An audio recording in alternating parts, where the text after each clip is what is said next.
चलिए आज भगवत गीता की गहराइयों में थोड़ा उतरते हैं। हाँ जरूर। हमारे पास ये भगवत गीता जीवन का सार नाम का एक स्रोत है, तो देखते हैं कि ये हमें इस प्राचीन ज्ञान पर क्या खास नजरिया देता है। बिल्कुल। हमारा मिशन क्या है? सिर्फ दोहराना नहीं, बल्कि स्रोत से सबसे जरूरी और शायद कुछ हैरान करने वाली बातें निकालना। बिल्कुल। गीता, जैसा हम सब जानते हैं, कुरुक्षेत्र के युद्ध के मैदान में कृष्ण और अर्जुन के बीच का संवाद है ना? हाँ बिल्कुल। लेकिन ये स्रोत इसे सिर्फ एक ऐतिहासिक घटना की तरह नहीं देखता, बल्कि ये इसे आत्मखोज, अपने सही कर्तव्य यानी धर्म का पालन और आध्यात्मिक ज्ञान पाने का एक तरह का जीवंत नक्शा मानता है। अच्छा। और स्रोत का जो केंद्रीय बिंदु है वो है कर्म करो पर उसके फल से मत उलझो। हाँ, ये फल से उलझे बिना कर्म वाली बात सुनने में जितनी सीधी लगती है उतनी है नहीं शायद। सही कहा। तो ये स्रोत इस पर कैसे रोशनी डालता है? और आपने धर्म की बात की, स्रोत इसे सिर्फ ड्यूटी या कर्तव्य से ज्यादा कैसे समझाता है? अच्छा सवाल है। देखिए, स्रोत इस बात पर जोर देता है कि धर्म सिर्फ वो नहीं जो हमें काम सौंपा गया है, बल्कि ये व्यक्ति की जो आंतरिक प्रकृति है, उसका जो स्वभाव है और समाज में उसकी जो स्थिति है, उसके अनुसार सही और नैतिक कर्म करना है। वो धर्म है। ओके। और जो फल से अनासक्ति की बात है, तो स्रोत ये साफ करता है कि इसका मतलब उदासीन होना या काम छोड़ देना नहीं है। अच्छा, तो फिर क्या है? ये एक तरह का कह सकते हैं मानसिक अनुशासन है।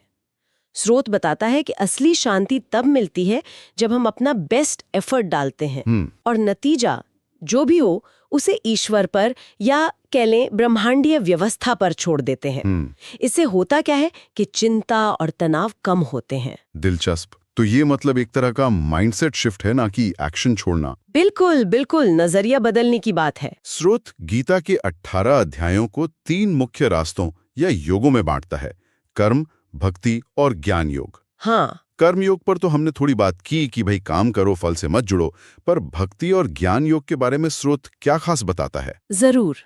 देखिए, स्रोत कर्म योग को सिर्फ बाहरी क्रिया नहीं ही मानता, वो इसे एक आंतरिक रवैये के तौर पर देखता है। मतलब पूरी लगन से काम करना, लेकिन सफलता मिले या असफलता उससे बहुत ज्यादा प्रभावित हुए बिना स्टेबल रहना। ठीक है। और भक्ति योग? भक्ति योग के बारे में स्रोत बताता है कि ये सिर्फ पूजा पाठ या रस्में नहीं है। अच्छा। बल्कि ये ईश्वर के साथ एक गहरा प्रेम भरा और भरोसे का रिश्ता बनाना है, जिसमें आपका हर काम, हर एक्शन एक तरह की भेंट या ऑफरिंग बन जाता है। और ज्ञान योग, क्या ये सिर्फ इंटेलेक्चुअल्स या बुद्धिजीवियों के लिए है? नहीं, स्रोत ऐसा बिल्कुल नहीं मानता। ज्ञान योग को वो विवेक और आत्मनिरीक्षण का रास्ता बताता है। आत्मनिरीक्षण? हाँ, मतलब खुद को जानना, जिससे हम अपने असली स्वरूप को पहचानते हैं कि हम ये शरीर नहीं बल्कि वो अविनाशी आत्मा है, और परम सत्य को समझते हैं। और एक खास बात स्रोत ये बताता है कि ये तीनों रास्ते, कर्म, भक्ति, ज्ञान, ये कोई अलग अलग डिब्बे नहीं है। अच्छा। जुड़े हुए हैं। हाँ बिल्कुल। अक्सर जीवन में ये साथ साथ चलते हैं, एक दूसरे को सपोर्ट करते हुए। जैसे ज्ञान हमें सही कर्म करने की समझ देता है, सही बात है, और सच्ची भक्ति के लिए भी प्रेरित करता है। वाह, ये नजरिया कि ये मार्ग जुड़े हुए हैं, ये काफी अहम है। मुझे लगता है ये कंफ्यूजन दूर करता है। हाँ, कहीं ना कहीं। स्रोत कुछ और बुनियादी शिक्षाओं पर भी जोर देता है जो रोजमर्रा की जिंदगी के लिए बहुत मायने रखती हैं, है ना? जैसे वो आत्मा वाली बात आपने कही। हाँ, एक प्रमुख शिक्षा यही है कि हम ये नाशवान शरीर नहीं बल्कि शाश्वत आत्मा है। स्रोत कहता है कि इस समझ से मृत्यु का भय कम होता है। सही है। दूसरी अहम बात है मन और इंद्रियों पर नियंत्रण।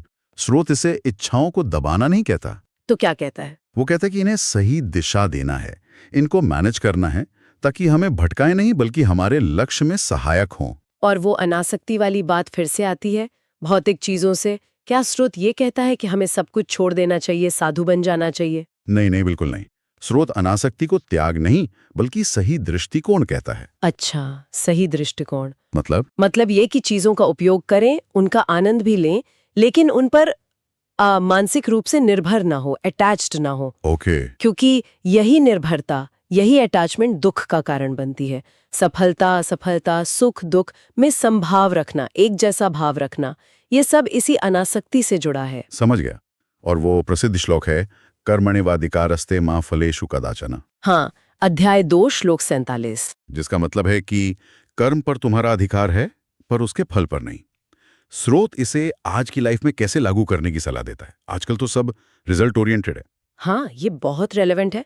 स्रोत इसे एक कह सकते हैं एक्शन ओरिएंटेड फिलॉसफी की तरह पेश करता है। ये हमें आलसी नहीं बनाता, बल्कि ये हमें अपनी पूरी क्षमता से कर्म करने को प्रेरित करता है, क्योंकि हमारा ध्यान प्रोसेस पर होता है, काम करने पर होता है, ना कि सिर्फ नतीजे के डर या लालच पर। अच्छा, फोकस प्रोसेस पर। एग्जैक्टली। और स्रोत ये भी याद दिलाता है कि परिवर्तन संसार का नियम है। हाँ, ये भी बहुत सुना है। ये हमें जीवन के उतार चढ़ाव को स्वीकार करने की शक्ति देता है, चीजें बदलेंगी ये मानकर चलने की। और एक और विचार है कि व्यक्ति अपने विश्वास से निर्मित होता है। जैसा वो विश्वास करता है वैसा वो बन जाता है। ये तो माइंडसेट की शक्ति की बात है। बिल्कुल। स्रोत साफ बताता है कि हमारे विश्वास, हमारी बिलीव्स हमारी वास्तविकता को आकार देते हैं। सकारात्मक और मजबूत विश्वास हमें आगे बढ़ाते हैं, जबकि नेगेटिव विश्वास हमें रोकते हैं। तो कुल मिला के देखें तो ये स्रोत भगवद गीता को सिर्फ एक प्राचीन ग्रंथ की तरह नहीं देखता। नहीं, बिल्कुल नहीं। बल्कि आज की जिंदगी के लिए एक प्रैक्टिकल गाइड, एक हैंडबुक के रूप में पेश करता है। एग्जैक्टली। है ना, जो संतुलन, उद्देश्य और आंतरिक शांति पाने का रास्ता दिखाता है। सही कहा आपने। ये जीवन जीने की कला सिखाता है, एक सार्थक, संतुलित और संतुष्ट जीवन कैसे जिया जाए। और इसकी शिक्षाएं वो यूनिवर्सल हैं, टाइमलेस हैं, किसी भी समय, किसी भी व्यक्ति के लिए प्रासंगिक हैं। बिल्कुल। तो चलिए इस चर्चा के अंत में श्रोताओं के लिए एक विचार छोड़ते हैं। जरूर। अगर कर्म के फल से अनासक्ति ही आंतरिक शांति की कुंजी है, जैसा कि स्रोत हमें बताता है, तो आज की इस महत्वाकांक्षा, इस एम्बिशन और लक्ष्य केंद्रित दुनिया में क्या सिर्फ प्रोसेस पर ध्यान केंद्रित करना, क्या वो व्यक्तिगत विकास और समाज की प्रगति के लिए काफी है? क्या वो पर्याप्त मोटिवेशन दे सकता है? सोचने वाली बात है। हाँ, इस पर सोचिएगा जरूर।